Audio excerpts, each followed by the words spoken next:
Welcome back Nazir Arshad साहब। Mohsin bag साहब की गिरफ्तारी तो हो गई, चल खैर उस पर बात भी हमने कर ली। क्या हो रहा है सियासी तौर पे, क्या हो रहा है सियासी तौर पे? आपको याद हो रही है, जाने लगी गवर्नमेंट, कोई लोग बातें कर रहे हैं, कोई तरीके दमतमात कामयाब होगी आपके ख्याल? नहीं, पाकिस्तान में मेरा ख्याल इंफॉर्मेशन मिनिस्टर ने कहा था मौसमी तब्दीली है, चलें इसी को एनालाइज कर लेते हैं। और पाकिस्तान में ये तब्दीली जो है, जब ये सारा सिलसिला शुरू हुआ उस पर ठंड थी, ठंड का मौसम था। अब ठंड का मौसम ख़त्म हो रहा है, बहार आ रही है, और बहार के बाद जो है गर्मी शदीद आनी है, तो सियासत भी गर्म होती जा रही है। और अक्टूबर नवंबर तक फिर ठंड आ जाएगी और ठंड आप अक्टूबर, वो कह रहे हैं मार्च अप्रैल में हुकूमत तो मैं वही कहा ना, ट्रांजिशन हो रही है, फूल खिलने हैं, गर्मी का मौसम आना है, उसके बाद अक्टूबर नवंबर तक फिर ठंड पड़ जाएगी। अक्टूबर नवंबर तक ठंड पड़ जाएगी, मौसम तब्दीली है।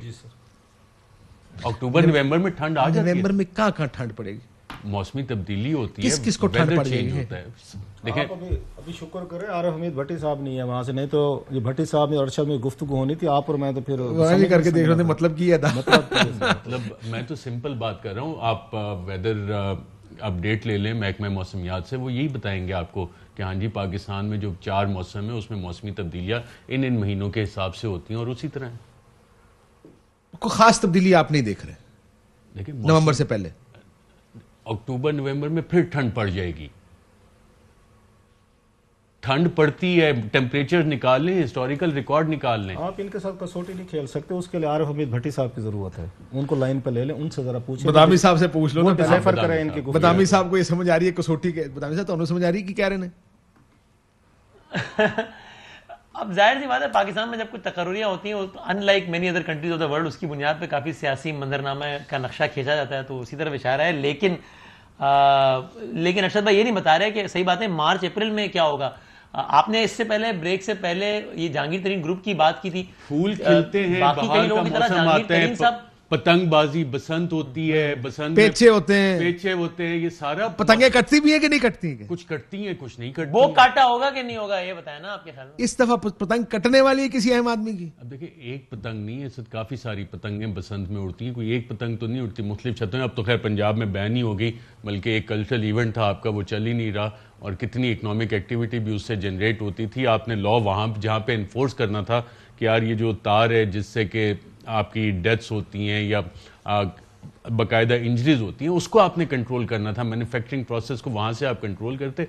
बाकी तो इतनी अच्छी एक्टिविटी है, और ये एक्टिविटी जो है इसमें खाने भी खाए जाते हैं लोगों का। आप देखें कितना हल्ला गुल्ला होता है जब बसंत सही तरह से सेलिब्रेट होती है, लोग आते हैं, मुलाकातों का सिलसिला होता है, स्पेशल खाने बनाए जाते हैं, दावतें होती हैं, पार्टी माहौल नहीं होता रऊफ साहब। अच्छा ठीक है, तो सीधे बसंत चले गए। नहीं, मैं तो दूसरी बसंत की गल कर। वसीम साहब, ये इस्लामाबाद में डोर कटने वाली किसी के कि नहीं कटने वाली? भी सर, मैं इस्लामाबाद के जितने भी दोस्तों से बात करता हूँ, वो सब, उनमें से अक्सरियत, हमारी बिरादरी की बात करूँ, उनमें से अक्सरियत बहुत कॉन्फिडेंट नजर आती है कि कुछ होने लगा है। जितने सियासी लोगों से बात करता हूँ, उनमें से अक्सरियत बहुत कॉन्फिडेंट नजर आती है कुछ होने लगा है। जेकेडी साहब की आपने बात की, उनको 100% नहीं, उनको 1000% यकीन है कि कुछ होने लगा है, और बहुत जल्दी कुछ होने लगा है। उसका पूरा खाका भी उनके जहन में है। मेरी अपनी नाकिस राय यह है कि मुझे, बहरहाल मैं अभी तक इस राय पर कायम हूँ कि मुझे बहुत हैरत होगी अगर बदामी ने खबर दी है आपको, यानी कि कुछ ऐसा हो जाए कि जहांगीर तरीन साहब से वसीम की बात हुई है, और जहांगीर तरीन साहब कह रहे हैं कि कुछ होने वाला है। इतने कॉन्फिडेंट, मेरी बात हुई कल, लेकिन मैं खबर पे 1,000,000% कायम हूं कि उनको यकीन है कि कुछ होने वाला है। मेरी कल दावत से पहले उनसे बात हुई, और उसके दौरान उन्होंने कहा यार अभी तो बैठ के बात करने लगे हैं, अभी तो दोस्त आएंगे सारे, देखो कुछ हो रहा है, समथिंग इज गोइंग ऑन। तो हमने भी सोचा कि अरे इकट्ठे बैठ के हम भी कब लगाए, देखे तो सही हो क्या रहा है। तो वसीम कितने कॉन्फिडेंस से कह रहे हैं, उन्होंने कॉन्फिडेंस लेवल जो बताया वो शायद जहांगीर तरीन साहब ने आपको एक्सप्रेस नहीं किया, क्योंकि पता है शायद कोई वजह हो कि आपसे उन्होंने इतनी खुल के कॉन्फिडेंस का इजहार नहीं किया जिस कॉन्फिडेंस के साथ वसीम ये बात कह रहे हैं। क्यों वसीम, आप लोग आपको लगता है कि हाँ जी कुछ होने वाला है? तो उनको दसे उन्होंने, या आप मुझसे पूछ रहे हैं, रऊफ साहब से पूछ रहे हैं? आपसे पूछ रहा हूँ।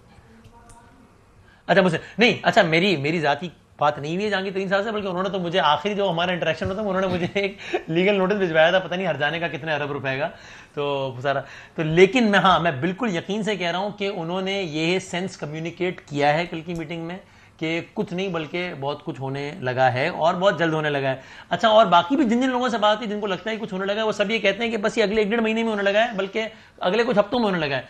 मुझे बहरहाल बहुत हैरत होगी अगर ऐसा कुछ होता है तो। और जरा मैंने कहा कि बाकायदा उसके खदोखाल भी डिस्कस होते हैं कि अगर होगा तो किस तरह होगा, बल्कि ये भी कि जनाब अगर आपने वोट दिया तो आपको क्या स्पीकर उड़ा नहीं देगा पार्टी पॉलिसी की खिलाफवर्जी पर, तो उसका भी एक दूसरा लाएमल जहन में। तो इतनी तफसील से सारी चीजें इस्लामाबाद में डिस्कस हो रही हैं। बल्कि इस्लामाबाद में तो बहस ये भी चल रही है, मैंने तो ये भी सुना रऊफ साहब कि असल मसला तो अपोजिशन एग्री नहीं कर पा रही कि आगे क्या करना है। जीदा जाना ठहर गया है, अगला क्या करना है उसके ऊपर इख्तलाफ है कि क्या हुकूमत चलेगी, सब यही कहते हैं। हाँ, बिल्कुल कोई हुकूमत चल पाएगी, हुकूमत नहीं, आपने फौरी इलेक्शंस करा देने हैं, कोई रिफॉर्म्स करनी है कि नहीं करनी, वजीर आजम कौन होएगा, असल रोला इस पे पड़ा हुआ है। हुकूमत गया समझो तुसी।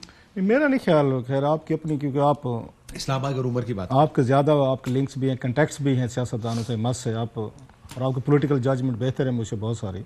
मेरा नहीं ख्याल कि इस पे अपोजिशन को कोई प्रॉब्लम है कि हमें आप मुश्तरका कार्रवाई करनी चाहिए या इस तरह की नो कॉन्फिडेंस लेकर आए। इससे पहले भी वो ऑलरेडी, अगर आपको याद हो, 2 बड़े सक्सेसफुल काम किए हुए हैं अपोजिशन ने। उन्होंने जब यहाँ यूसुफ गिलानी साहब को इलेक्ट करवाया था, कोई नहीं, मतलब अगर मुझे कम अज़ कम कहने थे कि मेरा ख्याल था कि गिलानी साहब के लिए मुश्किल होगा, नहीं कर सकेंगे, इतनी बड़े हमने देखा उन्होंने किया। अच्छा, सेनेट चेयरमैन के लिए वो अगर मुजफ्फर अली शाह साहब अगर वो 7-8 वोटों को वो ना करते तो वो चेयरमैन वाली सीट भी ले गए थे, दूसरे लफ्जों में उन्होंने वहां से भी की थी। सो वो मेरा नहीं ख्याल, ये बाकी होती ना थोड़ी पोस्टरिंग होती है, फेकिंग होती है, आपको मुझे अरशद को इधर मारो, किसी को वो बताओ ये बताओ। सो इस वक्त अपोजिशन अपने कार्ड जो है ना, they are keeping them to, अगर वो कहते क्लोज टू द चेस्ट।